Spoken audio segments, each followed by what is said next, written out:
नमस्कार दोस्तों, मैं विशाल प्रसाद आप लोग का स्वागत करता हूं मेरे यूट्यूब चैनल पे जहां से हम स्टोरी सुनाते हैं। तो चलिए स्टार्ट करते हैं अपने स्टोरी की। आज स्टोरी का नाम है भूतिया रास्ता। तो चलिए स्टार्ट करते हैं हम अपने स्टोरी को। वो भूतिया रास्ता मुझे आज भी याद है। मुझे लगता था कि उस रास्ते से जाना ठीक नहीं होगा, लेकिन ऐसा नहीं था। मैं उस वक्त कार से घर आ रहा था, तभी अचानक ही कार रुक गई थी। यह बात कुछ समझ नहीं आई थी कि वह कार रुक क्यों गई थी। कुछ बूंदें भी आ रही थी। अब लगता था कि बारिश होने वाली है। इस वक्त कार का खराब होना ठीक नहीं था। जब कार नहीं हुई तो अंदर बैठने से ही ठीक होगा। कुछ देर बाद ही कार स्टार्ट हो गई थी। यह बहुत खुशी की बात थी, क्योंकि अब घर समय से पहुंचा जा सकता था। कुछ दूरी तक चलने पर एक आदमी लिफ्ट मांग रहा था। देखने में बहुत बूढ़ा लग रहा था। मौसम भी खराब लग रहा था, इसलिए सोचा कि उस आदमी को परेशानी हो सकती है। मैंने कार को रोक दिया। वो कहने लगा कि उसे कोई भी सवारी नहीं मिल रही है, इसलिए वो मदद मांग रहा था। मैंने कहा कि कोई बात नहीं, आप बैठ जाए। कुछ समय बाद ही वह कार में बैठ गया था। उसके बाद मैं उससे बात करते हुए आगे बढ़ रहा था। बाहर बहुत तेज़ बारिश हो रही थी। बहुत से लोग रास्ते में रुके हुए थे। यह मौसम ठीक नहीं लग रहा था। बहुत मुश्किल से कार चल रही थी। वह आदमी कुछ समय बाद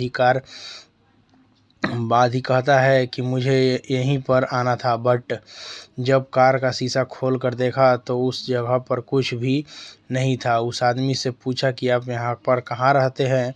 वह कहता है कि मैं यह कहीं नहीं रहता हूँ, मुझे फिर से यहीं पर आना है।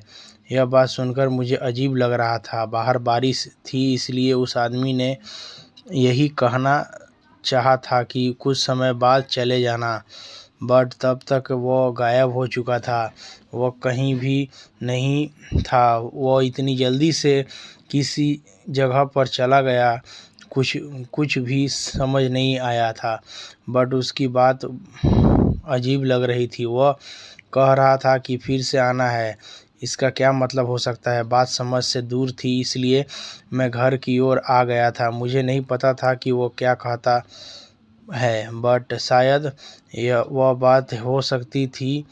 यह बात मुझे लगता है इसमें सच क्या है, यह मुझे आज तक पता नहीं चल पाया, मगर वो भूतिया रास्ता हो सकता है।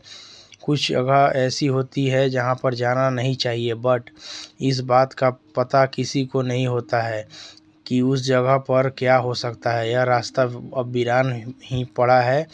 अब यहाँ से कोई नहीं जाता। पहले एक या दो लोग यहीं से जाते थे। उनके जाने की वजह थी कि वो यह रास्ता बहुत ही छोटा था। अगर दूसरे रास्ते से जाए तो आपके 10 मिनट ज़्यादा लगती है, इसलिए ऐसी ही चुन लिया जाता था। बट जब से इस रास्ते पर बैठा हुआ किसी का इंतज़ार कर रहे था, तब से लोगों ने भी इस रास्ते से जाना छोड़ दिया। लोगों के अनुसार वह आवाज़ लगाता है, कभी वह सामने आ जाता है। उसे क्या चाहिए ये किसी को नहीं पता था। एक बात भी थी कि उसने कभी किसी को कोई नुकसान नहीं पहुंचाया था। डर तो लगता था, कोई भूत अगर सामने आकर भी खड़ा हो जाए तो वैसे ही आदमी डर जाता है। और अगर यह पता हो कि यहाँ पर कोई भूत है तो कोई नहीं जाता है। वो किसी को कहे या ना कहे, पर वो किसी का इंतज़ार कर रहा है। उसे ऐसे क्या चाहिए जिसकी वजह से वो आज भी यहाँ पर है। हम कुछ सवाल के जवाब शायद कभी पता नहीं कर पाए, और हमें पता भी नहीं चल पाएगा।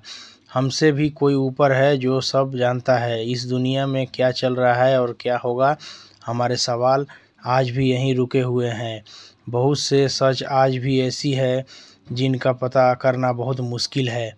हमने बहुत कहानी सुनी, उसकी सच्चाई भी जाननी चाहिए, लेकिन कुछ मालूम न चल सका। हमें खोजने और जानने की इच्छा हमेशा बनी रहती है, पर हम जान नहीं पाते। हमारी कोशिश हमेशा चलती रहेगी। अगर आपके पास भी ऐसी ही कोई इंडियन घोस्ट स्टोरी है तो आप हमें भेज सकते हैं, कमेंट में भेज सकते हैं। तो आप लोगों को कहानी कैसी लगी हमें कमेंट करके ज़रूर बताइएगा। मैं विशाल प्रसाद आप लोग से विदा लेता हूँ, मिलूँगा एक और अगली कहानी में। तब तक के लिए आप लोग खुश रहें, मस्त रहें। जय हिंद, वंदे मातरम, धन्यवाद।